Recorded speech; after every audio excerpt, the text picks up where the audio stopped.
Assalamualaikum warahmatullahi wabarakatuh. Pada kesempatan kali ini, kami dari kelompok 6 akan memaparkan materi tentang akuntansi piutang pada daerah. Sebelum kita lanjut ke pemaparan materi, saya akan menyampaikan pokok bahasan yang akan dibahas pada video kali ini. Pokok bahasan yang pertama ada pengertian, yang kedua klasifikasi, yang ketiga penilaian, yang keempat pengakuan, pengukuran, dan pengungkapan piutang, serta yang kelima sistem akuntansi piutang SKPD. Selanjutnya, saya akan menyampaikan terkait dasar hukum yang dipakai. Dasar hukum yang pertama yaitu Buletin Teknis SAP nomor 2 tahun 2005 serta Peraturan Menteri Dalam Negeri nomor 64 tahun 2013. Selanjutnya, langsung saja yuk kita ke pembahasan materi yang pertama terkait definisi piutang. Sebenarnya, apa sih piutang itu? Definisi piutang adalah sebagai berikut. Piutang adalah hak pemerintah untuk menerima pembayaran dari entitas lain, termasuk wajib pajak atau wajib bayar atas kegiatan yang dilaksanakan oleh pemerintah. Hal ini senada dengan berbagai teori yang mengungkapkan bahwa piutang adalah manfaat masa depan yang diakui pada saat ini. Selanjutnya, saya akan melanjutkan tentang klasifikasi piutang. Nah, pada akuntansi pemerintahan daerah, itu klasifikasi piutang dibagi menjadi dua, yaitu piutang pajak daerah dan piutang pendapatan lainnya.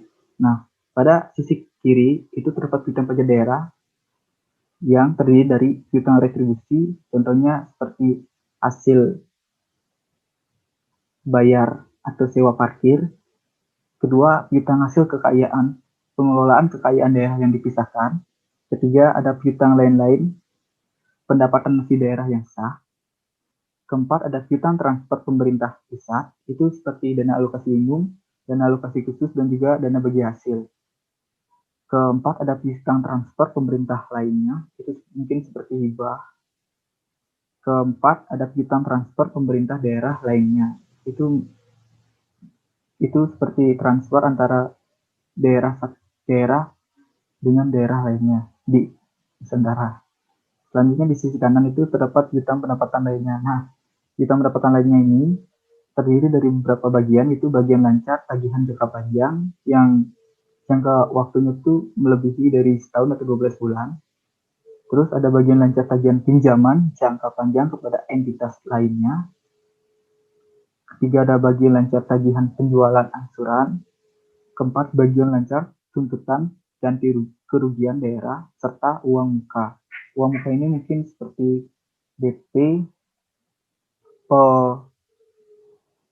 pemberian jasa atau penyewaan gedung atau bangunan di daerah.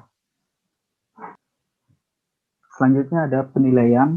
Nah, penilaian piutang ini, piutang disajikan sebesar net realizable value atau nilai bersihnya, yaitu selisih antara nilai nominal piutang dengan penyisihan piutang tak tertagihnya. Nah, dasar hitungan penyisihan piutang ini salah satunya adalah dengan menggunakan umur piutang. Nah, kualitas piutang terdiri dari 4, yaitu seperti pada bagian sisi kiri, yaitu jenis piutang. Pertama ada kriteria piutang pajak daerah. Nah, apabila kurang dari 1 tahun dari tanggal jatuh tempo, ada piutang tak tertagihnya adalah 0,5%. Apabila 1 sampai dengan 2 tahun dari tanggal jatuh tempo, itu piutang tak tertagihnya adalah 10%.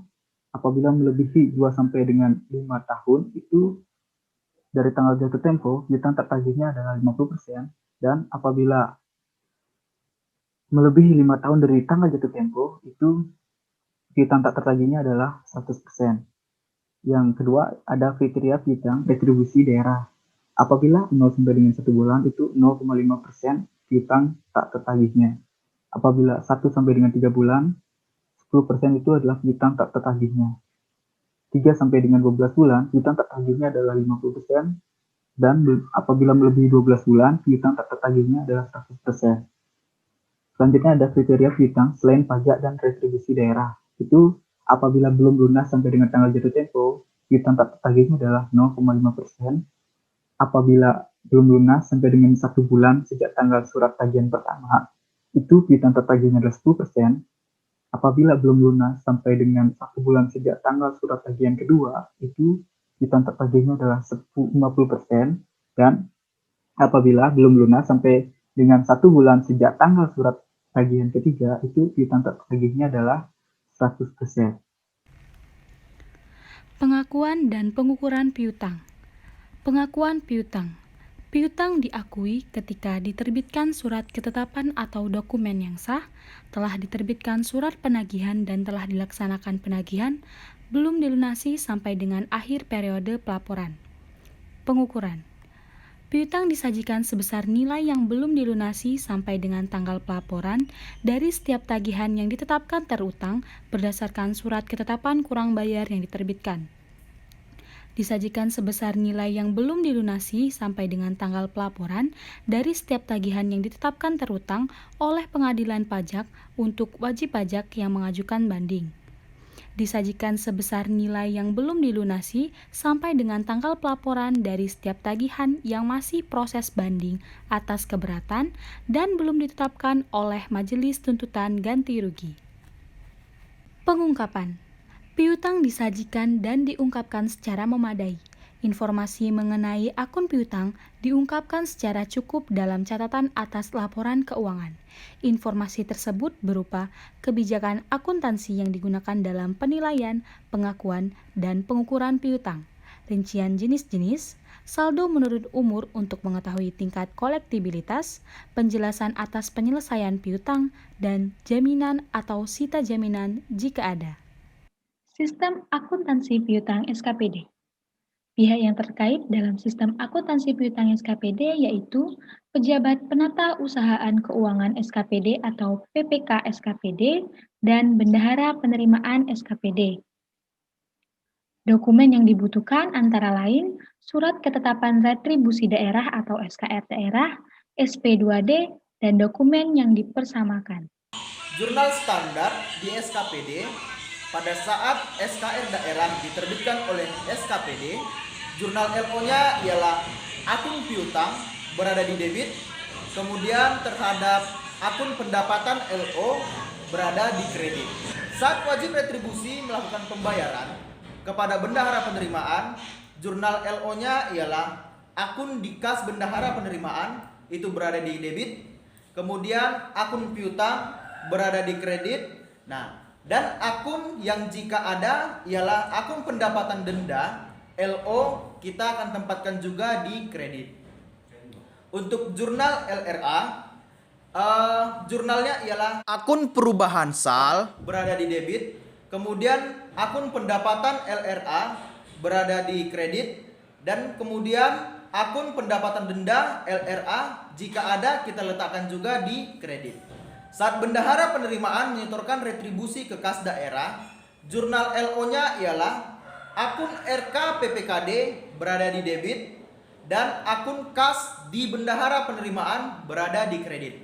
Saat menerima nota kredit dari bank, jika wajib retribusi menyetorkan langsung ke kas daerah, yakni bank yang ditunjuk, maka jurnal LO-nya ialah akun RK PPKD berada di debit, kemudian akun piutang berada di kredit.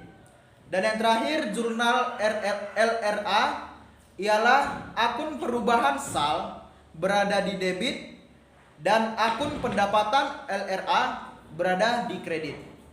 Sekian dulu teman-teman yang bisa kami sampaikan dari kelompok 6. Mohon maaf jika dalam penyampaian video ini, dalam penyampaian ilmu, kami melakukan banyak kesalahan dalam pengucapan. Kami mohon maaf sekali lagi untuk teman-teman semuanya. Hanya ini bisa kami sampaikan. Akhir kata kami ucapkan selamat pagi, siang, sore, atau malam. Terima kasih. Assalamualaikum warahmatullahi wabarakatuh. Shalom, namo buddhaya, salam kebajikan.